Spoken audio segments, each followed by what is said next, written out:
Good afternoon, Celonauts, and welcome back to beautiful, surprisingly sunny Bavaria. We're here in Munich, Germany at Celosphere. My name's Savannah Peterson, joined with Rob Strechay to bring you all the latest in process mining. Rob, what a great start to the show so far. I think it's been fantastic. I think, again, the energy's been great. The customers we've had on, the Celonis folks that have been on, it really bringing a lot of energy to this, and I think it's an important inflection point. We are with AI and process intelligence coming together, really, the not doing AI without PI kind of concept. So I think we've heard that here before. Speaking of, very excited to welcome our latest guest, Dan. Thank you for taking the time. Busy week for you. Thank you both. I appreciate the time.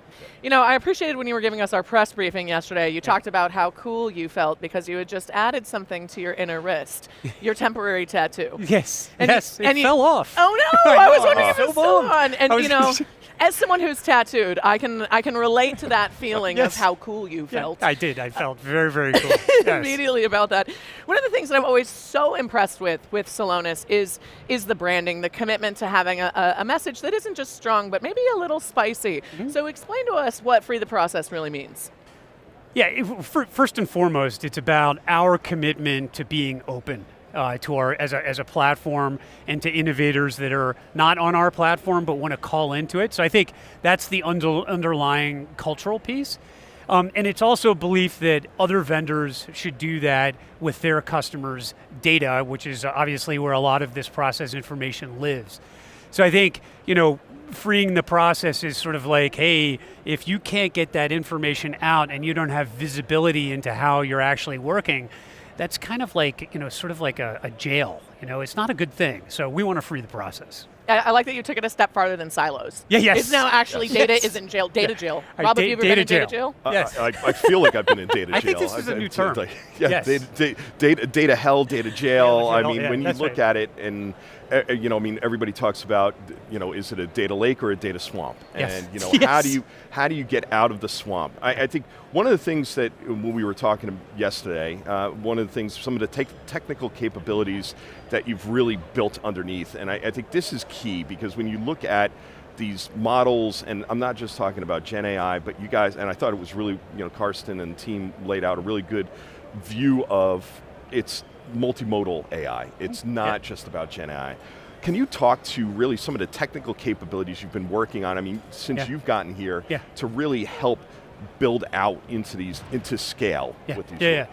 Yeah, I think there are probably three, but let's start with the data core, because it's the big enabler. When you think about the digital footprint of an enterprise, it's absolutely immense.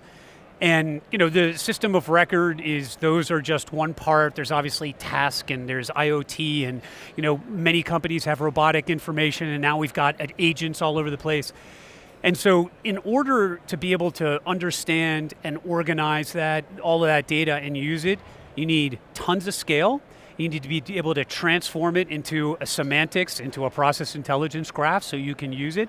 And you need to be able to query it very, very quickly to do operational and business critical things. So that's kind of the heart, and it's only going to get bigger. Like, this digital footprint is, it's a hockey stick. It's absolutely exponential. In your role, you get to see a lot of different companies across verticals. Can you tell us some of your favorite use cases where you've seen, or examples of where you've seen this value achieved and the benefits thereof? Yeah, like we talked about one this morning that I just think is absolutely brilliant. The customer is Novo Nordisk, which is a pharmaceuticals, and out of Denmark, which, by the way, is personally very great for me because I lived there for 4 years, so it's nice to work. I love Denmark. Yes. Shout out to all of our Denmark friends. Shout out to Denmark. That's right, exactly. Great place and great company. And so what they're trying to do is really reduce the burden of certain processes, and one is protocol deviation. It's a sort of a standard, life science pharmaceutical process. And so what they do is they've used agents to identify these deviations and document them, organize the documentation, put it all together so that these researchers, these are very important knowledge workers, don't have to do all that work themselves. And the timeline for doing this by using agents to construct and organize that documentation has gone down from 100 hours to 1 hour. Whoa. It's unbelievable. Wow. A 99% reduction? A 99% reduction. That's amazing. It's really, really amazing. And I think that you're going to see more and more use cases like that across all businesses of all size, all industry, all region. Yeah, I think to me that was also something that you hit on was, and it was hit on again in the keynote today, was just really enterprise AI really needs context. Yes. And I mean, we've been fans of Celonis for a while now, but we think that you can't build out an agent without understanding the process. I think, how do you see enterprise AI in context, and how does Celonis really help in that way? Yeah, I mean, it's a great, and it's like the foundational question. When Celonis moved from case-centric to object-centric process mining, it was a very smart strategic bet. It was a recognition that if you wanted to do the kind of things that we're talking about today, you needed connected processes, and that's why we have these objects and events, and these events can participate in different processes and connect them. So when you have, a digital twin needs data to be organized, it needs data to be related, and then the last part is to enrich it. And that's where you get all of this insight. Like, basically companies it's people doing work, machines doing work, agents doing work sequentially. And you got to figure out how that actually transpires. Is it working? Is it not working? If it's not working, how do I make it better? And that's what all that enrichment provides. And that plugs into your agentic strategy, because if they don't have access to that information, then your agents don't have it, they won't know what to do. Oh, and you're not going to get any benefit from any of that. Absolutely agree. That's right. I wasn't planning to ask you this question, but I'm going to now. How far, because of what you get to see, how far along the actual adoption curve of AI do you think we are right now versus? Oh, it's a great question. Yeah. Yeah, I think first of all, it's moving really fast. I think Alex talked about it, or actually Karsten was the one who mentioned this. There's pressure from the board down to the C-suite, all the way down to people. Everybody's talking about AI.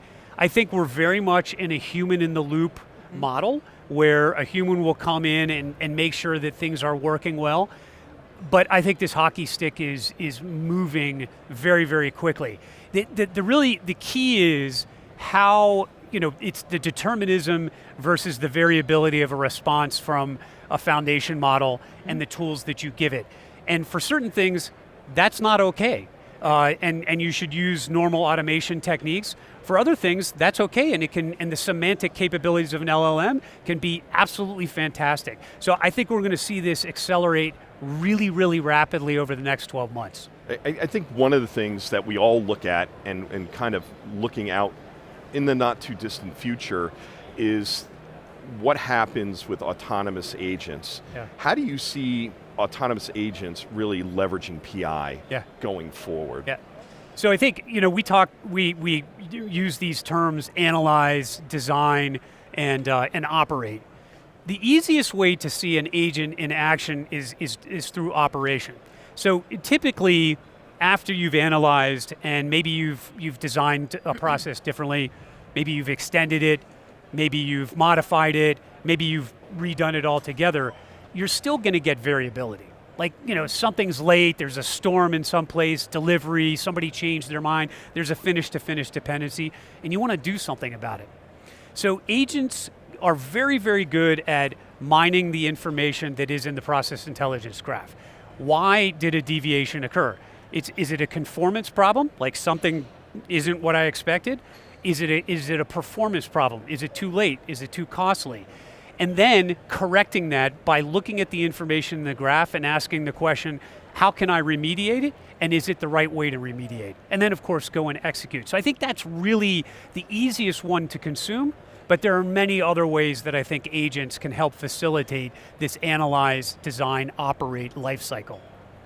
I think you're absolutely right about that. Dan, this has been thrilling. I know you have a very tight schedule today, so I'm going to let you out of data jail and camera jail. I appreciate that. And just say thank you very much. Thank you, I appreciate it. Yeah. Rob? And thank you, Pleasure. Rob, always a joy. And thank all of you for tuning in to our 2 days of live coverage here in Munich, Germany at Celosphere. My name's Savannah Peterson. You're watching theCUBE, the leading source for enterprise tech news.